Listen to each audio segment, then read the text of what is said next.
Saya pulang terlambat 10 tahun. Bukan berarti ada yang bilang begitu. Tidak ada tanda selamat datang. Tidak ada pelukan di jalan masuk. Hanya sofa yang berbau debu dan parfum lama, dan bantal yang dilempar ke arah saya seperti renungan. Nama saya Carol Callahan. Saya bertugas 2 kali di Irak, 1 di Afghanistan. Saya polisi militer. Saya pulang dengan pincang, punggung penuh sekrup, dan kepala yang tak pernah berhenti berputar. Saya sudah 10 tahun tidak pulang untuk Natal. Saya pikir itu penting. Ibu saya, Diane, telah menata meja seperti pemotretan katalog. Peralatan makan perak yang dipoles, 3 pai yang berbeda, ham yang diglasir dengan sempurna. Semuanya berkilau, kecuali orang-orangnya. Ayah saya, Frank, hampir tidak mengucapkan sepatah kata pun sejak saya tiba. Dia melipat serbetnya dengan presisi seperti seseorang yang menghindari kontak mata. Adik perempuan saya, Kelsey, 28 tahun, mondar-mandir di ruangan, berbicara tentang Bitcoin dan bak mandi air panas milik seorang teman di Miami. Saya tidak banyak bicara. Saya tidak pernah bicara lagi. Saya memperhatikan perapian berkedip-kedip dan mencoba berpura-pura ini adalah rumah. Makan malam dimulai dengan tenang, tegang seperti layaknya keluarga. Frank mengoper kentang tumbuk tanpa mendongak. Diane mengiris ham seolah-olah berutang padanya. Kelsey menggulir layar ponselnya, tertawa pelan pada sesuatu yang tak seorang pun bisa lihat. Lalu Diane mengangkat gelas anggurnya. Untuk keluarga, katanya, lipstiknya sedikit luntur di pinggirannya, dan untuk akhirnya beranjak dari beban yang membebani kami. Butuh sedetik bagiku untuk menyadari apa yang ia maksud. Tak seorang pun menatapku, bahkan Frank. Kau bukan pahlawan, Carol, tambah Diane. Kau beban. Kau tak pantas berada di rumah ini lagi. Aku membeku, garpu sudah setengah jalan ke mulutku. Saus cranberry di piringku tiba-tiba tampak seperti sesuatu yang lain, menggenang, membeku. Kupikir aku hanya membayangkannya. Aku menunggu seseorang, siapapun, untuk mendorong balik, untuk berkata, "Bu, apa-apaan ini?" Tapi mereka tetap makan, atau berpura-pura makan. Aku meletakkan garpuku perlahan. "Permisi?" tanyaku, suaraku terlalu tenang. Itu selalu membuatnya semakin marah. Diane memiringkan kepalanya, hampir merasa iba. Kau kembali hanya dengan tagihan dokter dan mimpi buruk. Kita berjingkat-jingkat di sekitar suasana hatimu. Dan kau masih belum membayar sewa. Sewa? Aku mengerjap. Aku mengirim uang ke rumah setiap penempatan. Kami tenggelam, bentaknya. Kau tidak tahu bagaimana rasanya mengurus rumah tangga. Aku tahu, kataku pelan. Hanya saja bukan rumah di mana orang-orang berpura-pura aku tak terlihat. Frank bergeser di kursinya tetapi tidak berbicara. Kelsey menatap meja. Aku melihat sekeliling pada orang-orang yang telah kuberikan usia 20-anku dan melihat orang asing. Tanganku gemetar saat meraih gelasku. Saat itulah aku tahu aku belum pulang. Aku telah berjalan ke rumah yang tidak lagi memiliki ruang untukku. Awalnya aku tidak mengatakan apa-apa. Aku hanya menatap ibuku. Diane sudah kembali mengiris ham, seolah-olah dia baru saja mengirisku dengan sebuah kalimat. Kelsey mengetuk teleponnya lagi. Frank menatap piringnya, seolah kentang tumbuk itu menyimpan jawaban untuk perang yang tak pernah ia hadapi. Kau tahu, kataku lirih, aku kembali ke sini bukan untuk mengambil apapun. Aku datang karena Natal. Karena kupikir keluarga berarti sesuatu. Keluarga, ulang Diane tanpa mendongak. Berarti bekerja keras, bukan merajuk dengan punggung yang sakit dan mimpi buruk yang tak seorang pun tahu cara menyembuhkannya. Aku tak mengharapkan kebaikan. Aku bahkan tak mengharapkan rasa terima kasih, tapi aku juga tak mengharapkan penghinaan. Kau pikir aku menginginkan tubuh ini? Tanyaku. Kau pikir aku meminta kerusakan saraf dan malam-malam tanpa tidur? Ia meletakkan pisaunya.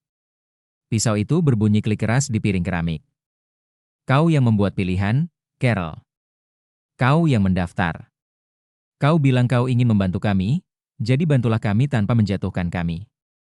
Aku menatap Frank. Ayah. Ia tersentak, nyaris tak berkedip, lalu kembali menunduk. Serbet di pangkuannya terlipat menjadi persegi sempurna. Aku menoleh ke Kelsey. Ada yang ingin kukatakan? Ia tak menatapku, hanya menyesap anggurnya dalam-dalam. Aku berdiri perlahan. Kakiku protes. Punggungku terasa nyeri, tapi aku berhasil berdiri.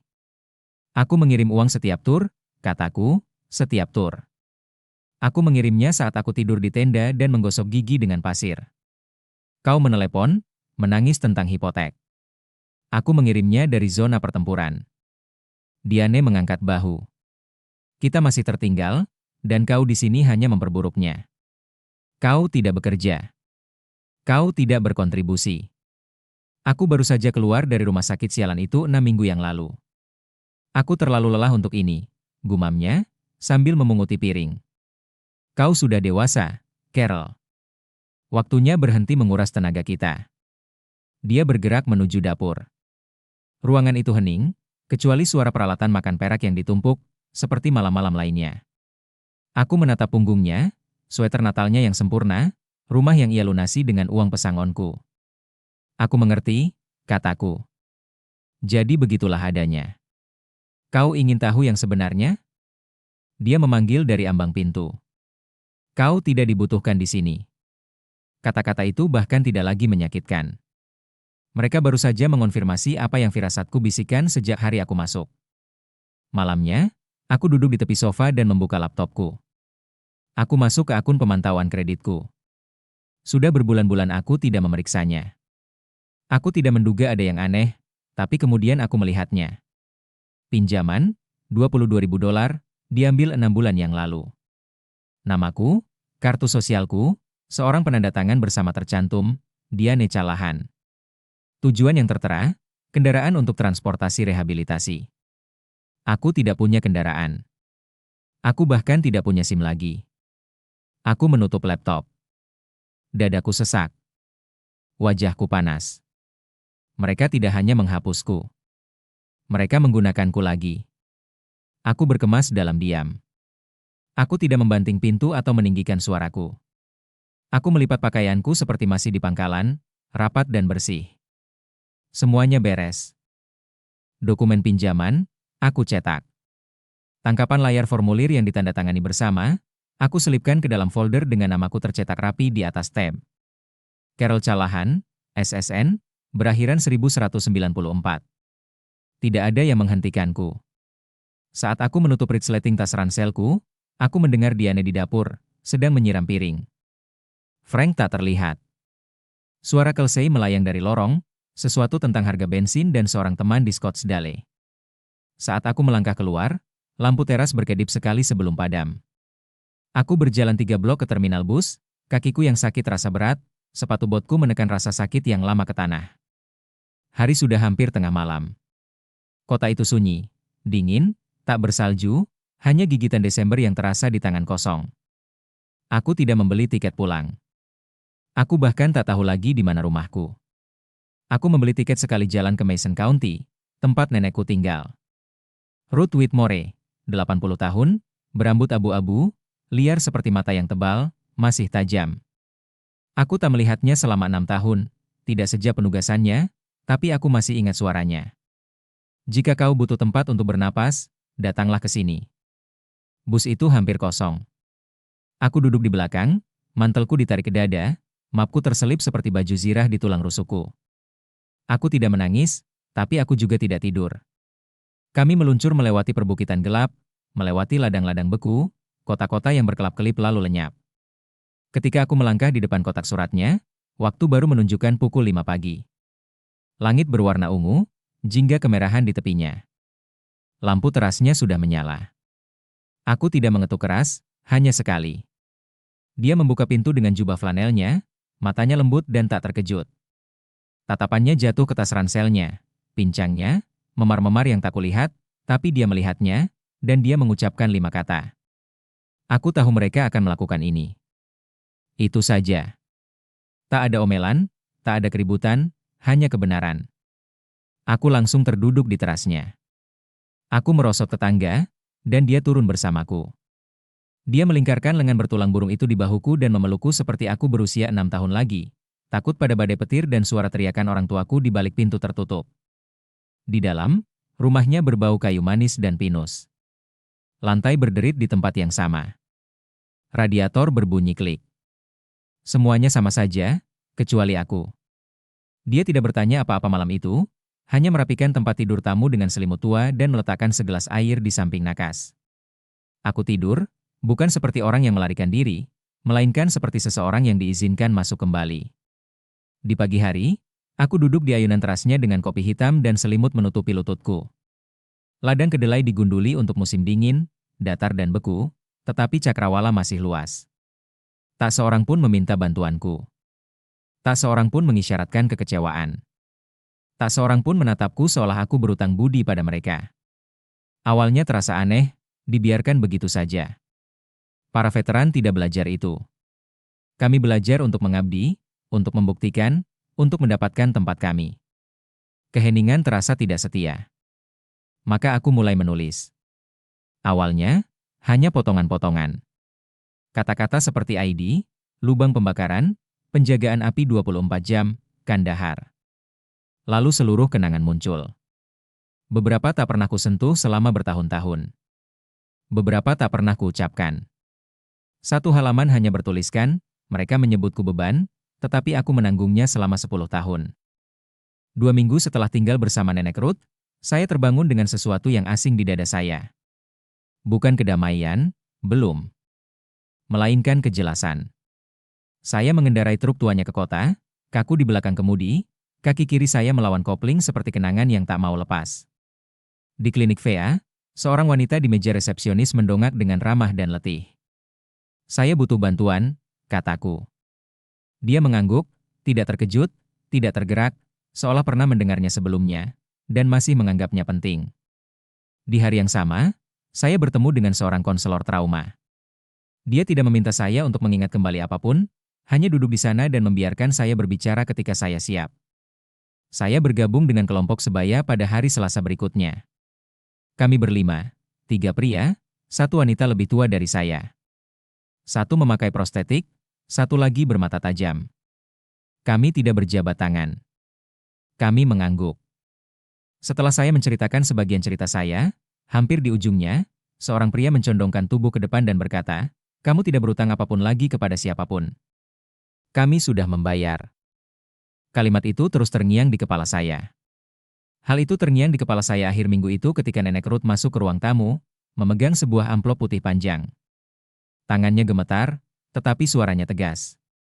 "Sudah saatnya kau melihat ini."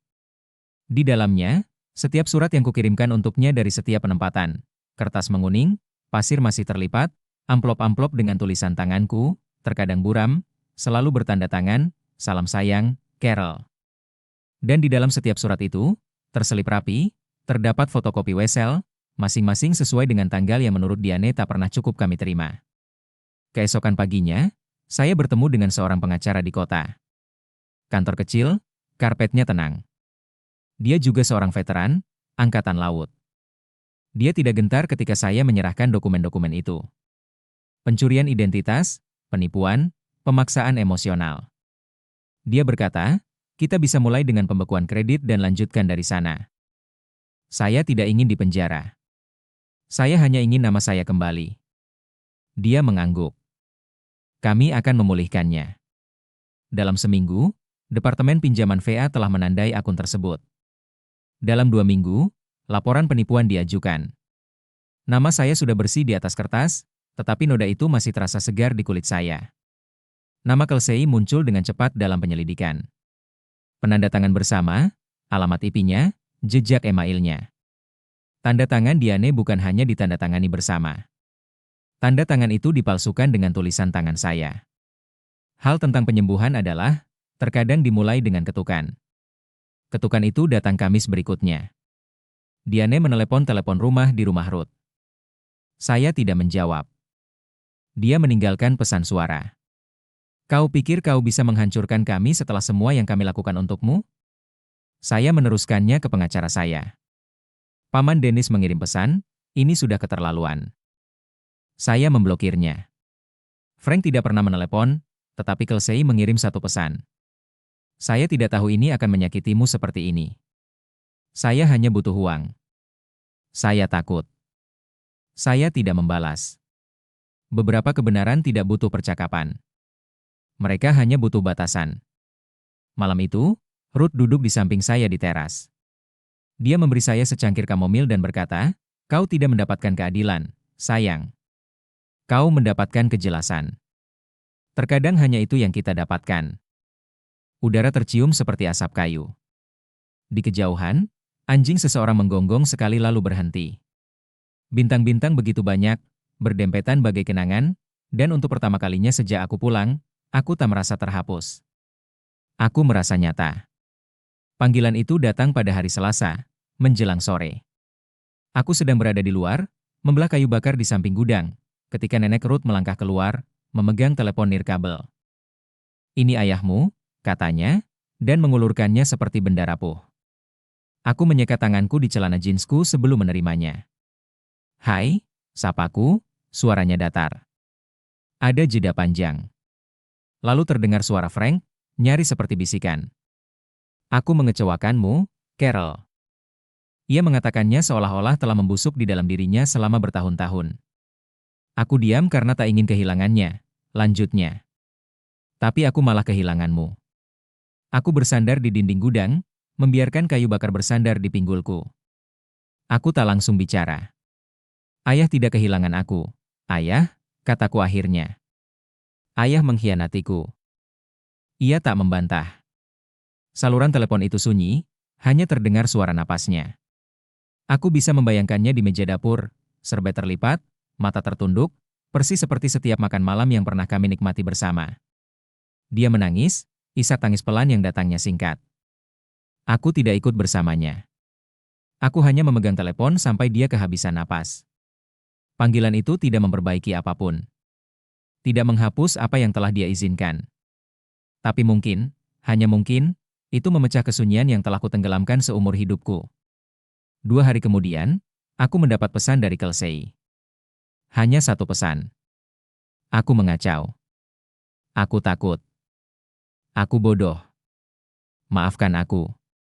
Aku menatapnya lama. Kata-katanya tidak menyengat, tidak menenangkan. Rasanya seperti dia menyalinnya dari suatu tempat, terlalu rapi, terlalu terlambat. Aku tidak membalas. Beberapa hantu memang tak terjawab. Malam itu, aku duduk bersama Ruth di dapur. Dia sedang memotong apel untuk pie, bersenandung pelan, melodi yang sama yang biasa dia nyanyikan ketika aku bermimpi buruk waktu kecil. "Aku tidak tahu apakah aku marah atau sudah selesai," kataku padanya.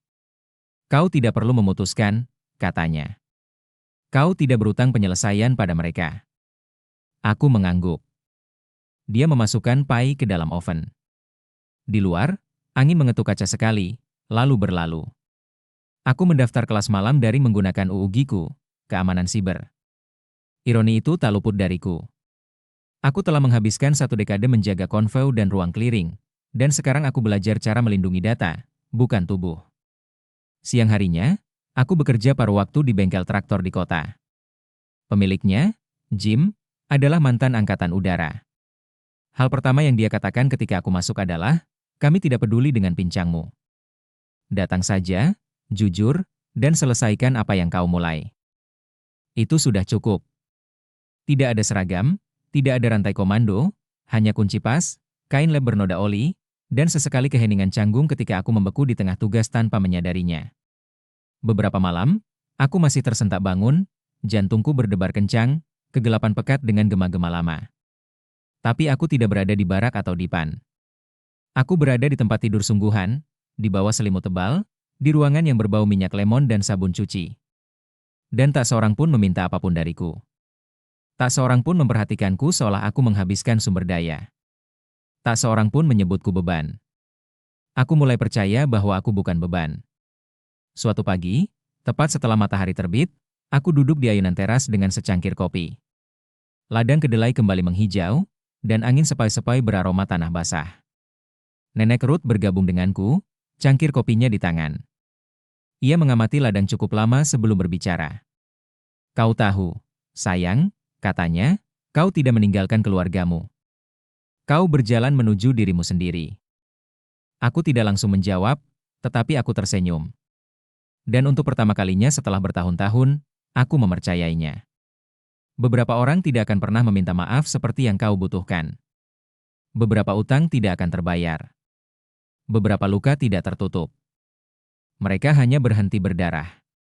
Namun, penyembuhan tidak meminta izin. Ia menunggu Anda memilih sendiri, lalu terus menunggu setiap hari.